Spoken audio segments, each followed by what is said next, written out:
this is for you to decide, for you and your readers, audience. There is definitely a dystopic element to the world we live in. Never before has so much money been around the world, and yet so unevenly distributed. Never before have we found ourselves as humanity so close to extinction, given the effect we're having on our environment. We're like astronauts poisoning their own atmosphere, their own spaceship, and never before have the capacities of humanity been so great compared to our use of those capacities in the common interest. So in that element, things could be worse, and they may get worse. We are in the process of a new mode of production, as we economists say. Since 2008, we don't even have capitalism. We live in what I call techno-feudalism, a high-tech version of feudalism. And your generation, or the next generation, is facing a real existential crisis, both in terms of your capacity to lead a life with good prospects, and your capacity to live in an environment which is renewable and sustainable. No. It is just as bad. They've improved a lot when it comes to propaganda. After 2008, especially 2010, in 2010, the awful handling, the idiotic handling of that crisis was visible to everyone. The crisis was terrible. The handling of the crisis was terrible, but everyone could see that it was terrible. The difference now is that it is equally terrible, but somehow they've managed to convince the majority of Europeans that the European Union is doing not everything it should, but much of what it should be doing. In reality, the response is pathetic. You can see that when it comes to health. You can see it when it comes to vaccinations. It is a fiasco. But also, economically, the response, the failure to do anything about the rise in public debt, especially the countries that can least support it, and the attempt to pretend that they've done what needs to be done by means of a recovery fund, which is macroeconomically insignificant, which is extremely poorly designed, which is going to give more power to the oligarchy, which is going to fragment the European Union, and in the end waste a fantastic opportunity to consolidate Europe, to bring Europeans together. That is going to have detrimental effects over the next decade. We haven't seen yet the impact of the mishandling. The propaganda is much, much better.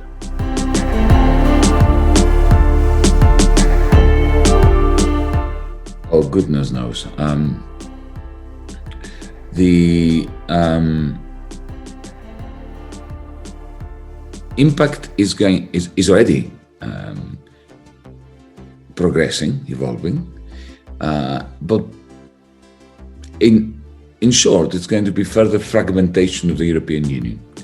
The European Union, and in particular the Eurozone, has always been designed in such a way as to enhance and deepen the imbalances, the inequalities, and the combination of the pandemic and the response to the pandemic is making those imbalances greater. To begin with, it was a fantastic opportunity to create a proper political union, to say, okay, folks, this is it. We've been messing around for 10 years, pretending that bankruptcies were liquidity shortages and dealing with them by means of more loans to the Greeks, to the Irish, to the this, to the that, to the banks and so on. This is not working. We need to pull together And to accept that it's something we should have accepted from the beginning. When you create a common currency, you need to have a common democracy. And to use this opportunity, I think people out there were ready to be told that, okay, either we dissolve the union or we make it a proper union. This was a fantastic opportunity to do that. The first step would be to create a common federal budget with a Eurobond, but also with common taxes and, in particular, automatic stabilizers across the European Union. The beauty of a federal budget is that, take the United States. Imagine if they had to do everything by negotiation at the state level. Imagine if at the moment of crisis, when Missouri and Minnesota see their debt or deficit rise much faster than California and Delaware or New York State. Imagine if the state governors had to sit around the table and discuss how much money they would borrow collectively and who would get the money, Minnesota or California. They would kill each other. It would not happen. It would be too little, too late, in the wrong direction. It would be poisoned. The Californians would hate the Minnesotans. The Minnesotans will hate the New Yorkers, and so on. This is what we are doing in Europe. So it would have been a fantastic opportunity. And DiEM25, our movement, came up in March 2020 with 3 first steps that could be done immediately before we federate. The first one is for a 1 trillion Eurobond issued by the European Central Bank to be created so as to automatically Europeanize the increased debt of Italy, of Spain, of Greece, of every country.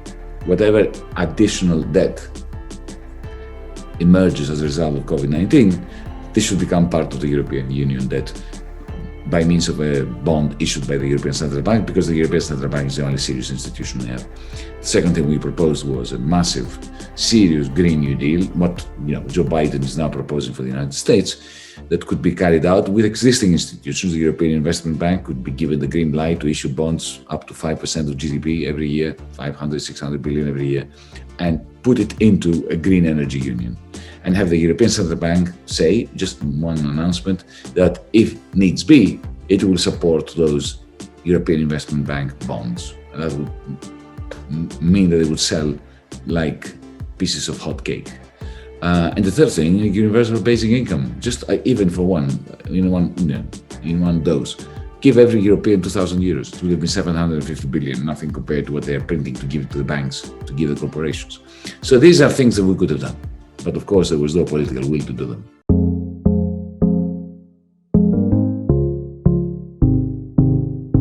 You just can't. It's impossible. They were designed to be undemocratic. The European Commission was designed to be a democracy-free zone. It was like the directorate, the management team of a cartel. So if you look at the Organization of Petroleum Exporting Countries, OPEC, they have a bureaucracy. That bureaucracy can never be democratized. Similarly with the EU Commission. The whole point of the Commission is that it is not democratic, that these are people are appointed by governments. So, we have Ursula von der Leyen, who should have been dismissed. She's a complete and utter failure with the vaccination situation, for instance. If she was the CEO of any company, the president of any republic, the prime minister of any country should have gone, should have been fired. But in the European Union, you cannot fire them because there is absolutely no accountability whatsoever. And there's no process of firing them at all. So the only way of democratizing Europe is by means of new institutions, new federal institutions, where, we vote for the people who are ruling over us.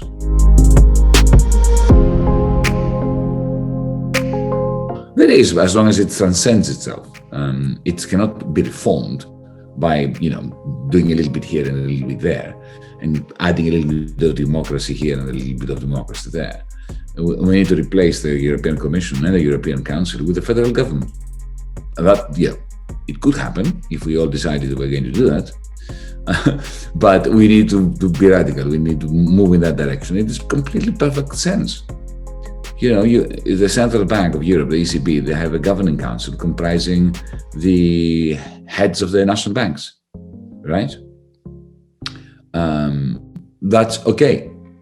That makes sense. But when it comes to the government of Europe, right, we need to elect it. And there has to be a parliament to which this government is accountable. Now, the Commission is not accountable to the European Parliament at all. The European Commission actually overrules the European Parliament. The European Parliament cannot even initiate legislation, for goodness sake. What parliament do you know of in the history of the world that cannot initiate legislation? The European Commission initiates legislation and they are not elected. So it was designed to be anti-democratic. It's not a failure. It's a designer feature of the current EU institutions.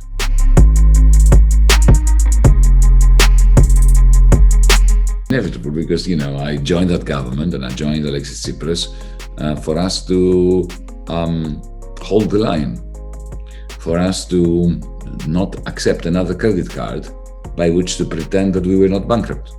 So the moment Alexis Tsipras, my prime minister at the time, decided he's going to accept a credit card, there was no other alternative. Either I would have to be part of the problem by staying on or leave. Non-existent. Because, this was not a personal relationship. It was a political relationship. We had a common project. The moment they ditched the common project, there was no relationship.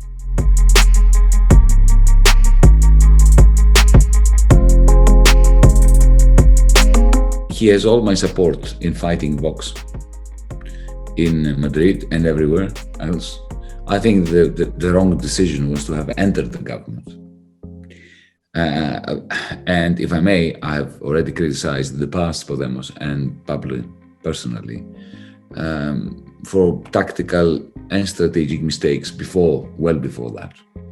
It was a huge mistake that he made when Tsipras surrendered to the Troika. Pablo Iglesias came out and supported him, and he said, that it wasn't such a bad deal that Tsipras got for Greece. It was a terrible deal. And it wasn't a deal, it was a surrender document. Now, why does this matter to Spain? Because but when Pablo Iglesias supported Tsipras, Rajoy came out, who was prime minister at the time, and he held that deal, the surrender document, in front of the camera and said to the Spanish people, this is what you get if you vote for Podemos. For me, that was the end of Podemos. That moment was the end of Podemos. After that moment, they plateaued and they started shrinking. Their failure or decision not to have a European policy and to go to the elections in December of 2015 and then after that again in the following elections without a European policy was a catastrophic error. Because, once you reach 20% of the vote, to go from 20 to 40 in order to govern, you need to be able to answer the question that middle of the road voters will put to you. And it's an important question. If we elect you and you go to the Eurogroup, what are you going to do there? What are you going to propose instead of austerity? What are you going to propose that the European Central Bank does? What kind of Green New Deal will you be pushing for? If you don't have an answer to these questions, and Podemos chose not to have an answer to these questions, then you don't go beyond 20%. So the combination of supporting Syriza's surrender and the lack of a European strategy meant that at best Podemos would be a junior partner to a socialist party that was simply going to manage the Spanish economy on behalf of the Eurogroup, of the Troika. And, an insurgent party like Podemos that was created to oppose that line, from that moment onwards, lost its raison d'être.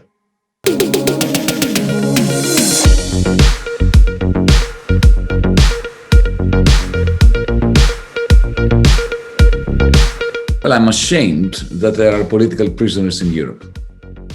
I'm grossly ashamed that you can have a European modern country where there is a charge of sedition.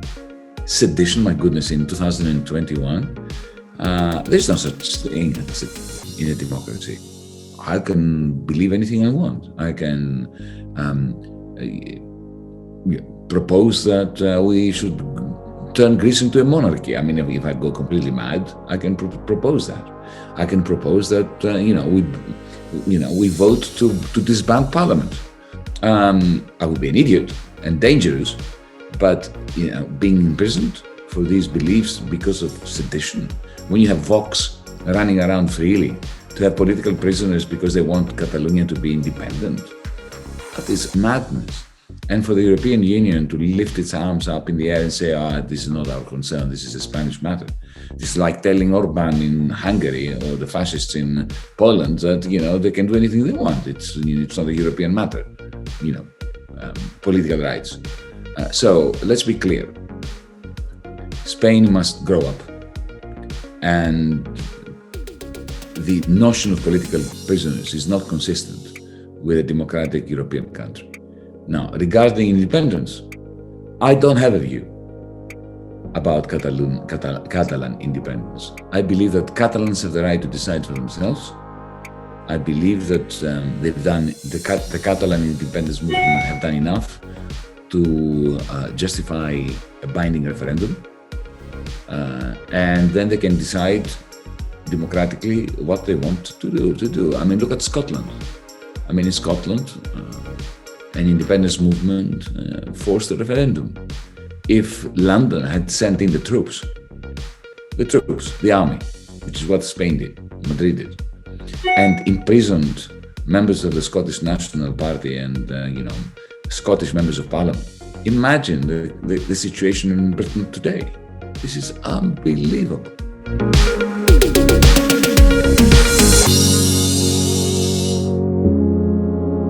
Democracy means nothing unless we have what the ancient Greeks used to refer to as isegoria, I-S-E-G-O-R-I-A, which means the opportunity for all opinions to be heard and to be judged on the basis of their merit. Now, when you have a complex society, when it's not just five of us in a room deciding, when you have millions of people out there, the media, the manner in which opinion is circulated makes the difference between a tyranny and a democracy. The media has always been oligarchic, but now with social media platforms like Twitter and Facebook and so on, when most of the population communicating through Facebook, for instance, the fact that one man, Mr. Zuckerberg, can decide whose voice is heard and whose voice is not heard. They have secret algorithms that propagate certain positions and not other positions. We can actually buy influence. The more money you pay Facebook, the more people see your views. That is the definition of the end of democracy.